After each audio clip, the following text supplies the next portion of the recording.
सभी को नमस्ते। आज हम इस वीडियो के माध्यम से 10th क्लास का जो थर्ड चैप्टर है रमणीया ही सृष्टि ही ऐसा, उसका जो अभिन्यास कार्य है उसको सॉल्व करेंगे। आइए स्टार्ट करते हैं। तो यहाँ पर पैराग्राफ जो है नाट्यांश गिवन है, उसके एक पदीय प्रश्न है। कह सरस तीरे विहरती, कौन जो है तालाब के किनारे घूमता है? तो उत्तर है हमारा यहाँ पर राजहंसः। दूसरा प्रश्न है काकः कदा स्वध्वनिना सुप्तान प्रबोधयति, कौवा कब जो है सोए हुए को अपनी आवाज से जगाता है? तो प्रश्न का उत्तर हो जाएगा प्रभाते।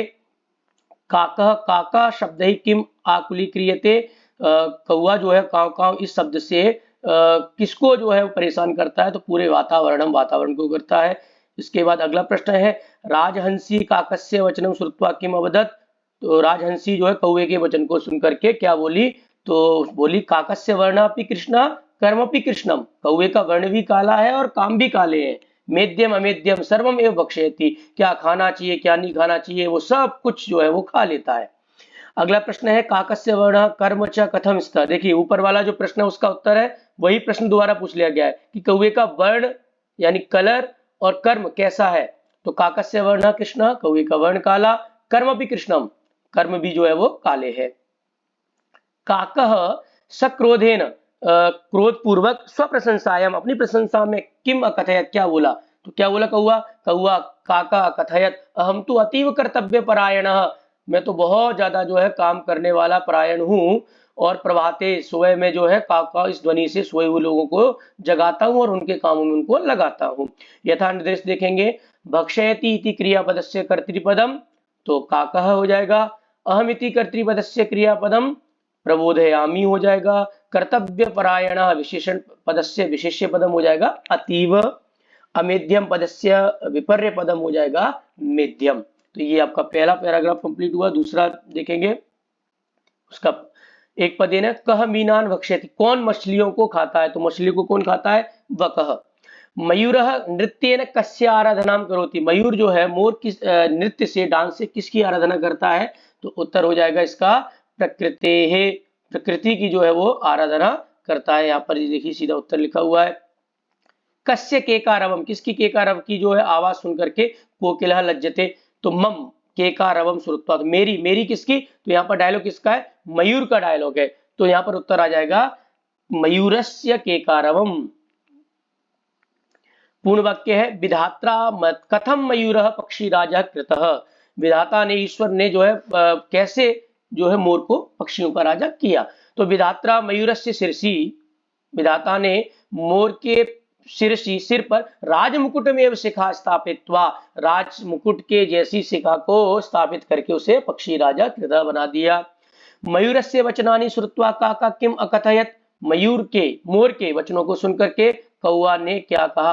तो काका अकथयत, कौवे ने कहा रे सर्प भक्षक, अरे सांप को खाने वाले, नर्तनात् अन्यत, नाचने के अलावा डांस के अलावा, किम अपरम जानासी, तुम क्या दूसरी चीज को जानते हो? इति, ऐसा उसने कहा।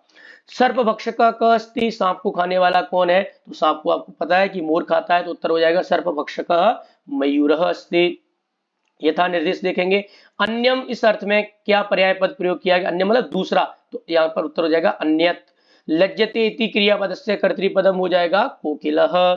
अपूर्वम सौंदर्यम, अत्र विशेषण पद, यहाँ पर पूछा विशेषण पद, तो अपूर्वम विशेषण पद हो जाएगा। विधात्रा इति कर्तृपदस्य क्रियापदम, तो यहाँ पर कृतः हो जाएगा। उसके बाद तीसरा नाट्यांश है निरक्षीर विवेकी कः अस्ति, तो उत्तर हो जाएगा राजहंसः। प्रकृति केसाम जननी अस्ति, प्रकृति किसकी माता है? सर्वेशाम हो जाएगा, यस्माकम हो जाएगा। केन वृथा समयम न यापयेत, कैसे जो है समय को बेकार में नहीं बिताना चाहिए? तो कल ही न, लड़ाई झगड़े में नहीं। कई आयुषा क्षण न लभ्यते, तो कह रहे हैं कि किसके द्वारा जो है आयुषा, जो उम्र का एक पल भी जो है नहीं प्राप्त होता है उसके बराबर, तो स्वर्ण कोटि कही। किम नर्थकम न नीता, तो कह रहे क्षणम, एक क्षण भी जो है बेकार नहीं करना चाहिए। कस्य क्षणम न लभ्य, तो जो है उम्र का, कस्य तो आयुष। के अत्र प्रसन्ना शिव, कौन यहाँ पर जो है वो प्रसन्न होने चाहिए? तो जीवाहा। कस्य सृष्टि रमणीय, किसकी सृष्टि जो है बहुत रमणीय? जगत पते है, हे ईश्वर की जो सृष्टि है वो बहुत रमणीय है। पूर्ण वाक्य में देखेंगे काकः कथम आत्मानं करुणापरा पक्षी सम्राट मन्यते, कौवा जो है आपने आपको कैसे जो है दयालु और पक्षियों का राजा मानता है? क्यों? तो कह कोकिलाया संततिम पालयति, जो है कौआ जो है वो कोयल की जो है संतानों को पालता है, इसलिए अपने आप को वो जो है दयालु और पक्षियों का राजा मानता है। प्रकृति माता प्रवेश्य किम कथयति, प्रवृत्ति माता जो है वो प्रवेश करके क्या बोलती है, तो इसका उत्तर यहाँ पर देखेंगे। प्रकृति माता का डायलॉग यहाँ से स्टार्ट होता है। अलम अलम मिथा कलहे न, क्यों आपस में लड़ाई कर रहे हो, अहम प्रकृति एवं युष्माकम जननी, में तुम्हारी सबकी माता हूँ, और यूएम सर्वे में प्रिया, तुम सब मेरे लिए प्रिय हो, और सभी का जो है यथा समय जो है मुझे महत्व है सभी का। तो ये जो है पूरा उत्तर हो जाएगा। उसके बाद है कदा हानि अधिका भवेत, हानि कब ज्यादा होती है, तो यदा जब आयु का एकोपि क्षण, एक पल भी अगर निरर्थक हो जाता है, बेकार हो जाता है, तब हानि बहुत ज्यादा हो जाती है। अब देखिए यही प्रश्न का जो उत्तर आया है वही उत्तर ही अगले प्रश्न में पूछा गया है। यदि आयुषा क्षणम निरर्थकम नीता, यदि आयु का एक क्षण भी, एक पल भी अगर निरर्थक बेकार हो जाता है, तदा किम भवेत्, तब क्या हो जाता है, तो देखिए उत्तर आ गया यहाँ पर। यदा आयुषा क्षणम निरर्थकम नीतः तदा अधिका हानि भवति। ये देखिए ये जो प्रश्न था उसका ये उत्तर है, और इसी उत्तर का अगला ये प्रश्न पूछ लिया गया है। जगत पते सृष्टि की दृष्टि अस्ति, ये संसार जो ईश्वर है उनकी जो सृष्टि है वो कैसी है, तो जगत पते सृष्टि रमणीया अस्ति, सुंदर है। सर्वे जीवा संसारे कथम वसेयु, सारे जो जीव है वो संसार में कैसे रहने चाहिए, तो सर्वे जीवा संसारे परस्परम, आपस में प्रसन्नता पूर्णम वसेयु, आपस में जो है प्रेम पूर्वक भाव से रहना चाहिए। यथा निर्देश देखिए, अपत्यम, इस अर्थ में अपत्यम करते संतान, तो उसका जो है पर्याय पद संततिम हो गया। जनक इति पद से जो है विपर्य पद विपरीत शब्द, माता का पिता, पिता का माता, तो जनका का हो गया जननी। तरिहि कुत्र स्युः पिकाः, अत्र क्रियापदम, तो स्युः क्रियापद हो गया और पिका जो है कर्तृपद हो गया। अहम एव करुणापरः, अत्र विशेषण पदम करुणापरः हो गया। वयसा अर्थे श्लोके किम पर्याय पदम प्रयुक्ते, वयसा कहते आयु, आयु क्या, तो आयुषा हो गया। सार्थकम पदस्य विपर्य पदम, तो निरर्थकम हो गया। नीता पदस्य कर्तृपदम स हो गया। इदानीम, इस अर्थ में, इस समय होता है इदानीम, तो उसका अर्थ देखिए अधुना, इस समय। रमणीया ही सृष्टि, अत्र विशेष्य पदम सृष्टि हो गया। सर्वे जीवा, अत्र विशेषण पदम सर्वे हो गया। अगला फोर्थ है कस्य गात्रम यदि कांचनम भवेत, किसका जो है शरीर जो है कांचन का हो जाए, तो काकस्य, काकस्य चंचुदेस्य किम भवेत, क्या होना चाहिए, तो माणिक्य रत्नम। एक एक पक्षे केसाम ग्रथितम, तो मणिनाम उत्तर हो जाएगा। काका इव क न अस्ति, कौवे के जैसा क्या नहीं है, तो काका इव राजहंस न अस्ति। काकस्य गात्रम यदि कीदृशम भवेत, कौवे का शरीर यदि कैसा हो जाए, तो काकस्य गात्रम यदि कांचनस्य भवेत, सोने का हो जाए।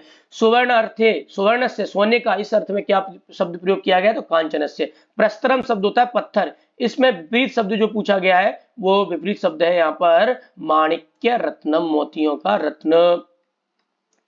उसके बाद यहाँ पर अगला प्रश्न है प्रश्न निर्माण, तो करुणापर दयालु, तो दयालु का प्रश्न निर्माण बनेगा कैसा, तो कीदृश। भवत्यः शब्द, भवती शब्द है षष्ठी विभक्ति एक वचन स्त्रीलिंग, तो कस्याः। अस्माकम हमारा षष्ठी विभक्ति बहुवचन, केशाम। जनहि तृतीय विभक्ति बहुवचन पुल्लिंग शब्द है, तो कैहि। अभिनंदनम किम, श्रोतारः, श्रोता श्रोतारौ श्रोतारः जो है पुल्लिंग प्रथमा व्यक्ति बहुवचन। अब ये यहाँ पर पर्यायवाची शब्द है कुछ। पिच्छानाम, पिच्छानाम कहते हैं पंख, तो यहाँ पर दिया गया देखिए मयूरस्य पक्षाणाम। उसके बाद है परिवृत, दूसरों पर पलने वाला, तो देखिए अन्य पालये, जो दूसरे पालते हैं। तीसरा शब्द है मिथा, मिथा कहते हैं आपस में, तो देखिए उसका उत्तर हो गया परस्परम, आपस में। चौथा है स्थित प्रज्ञ, जिसकी बुद्धि स्थिर है, तो देखिए इसका हो गया स्थिर बुद्धि।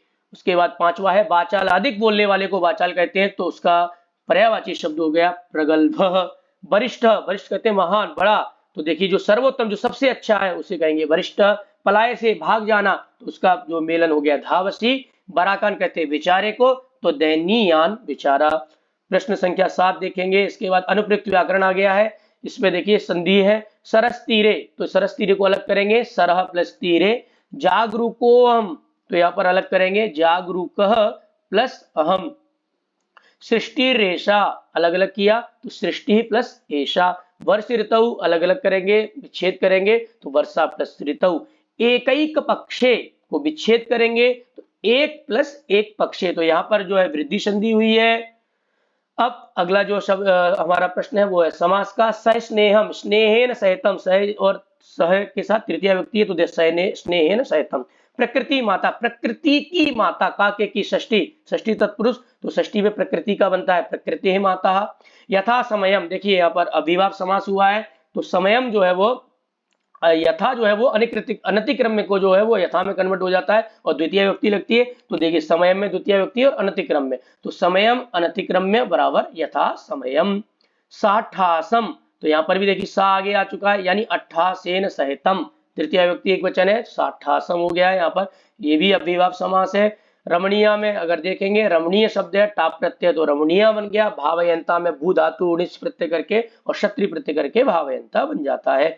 इसके बाद है अव्यपद का, अरे अद्य कुतः कुकुटः ग्रामीषु, अरे आज जो है कहाँ जो है मुर्गे जो है वो ग्राम में प्राप्त होते हैं। कथम माम अपि अधिक्षेपसि, कैसे जो है मुझे भी तुम इस प्रकार बोल रहे हो। अहम एव शीतले जने तिष्ठामि, मैं ही जो है ठंडे पानी में खड़ा रह पाता हूँ।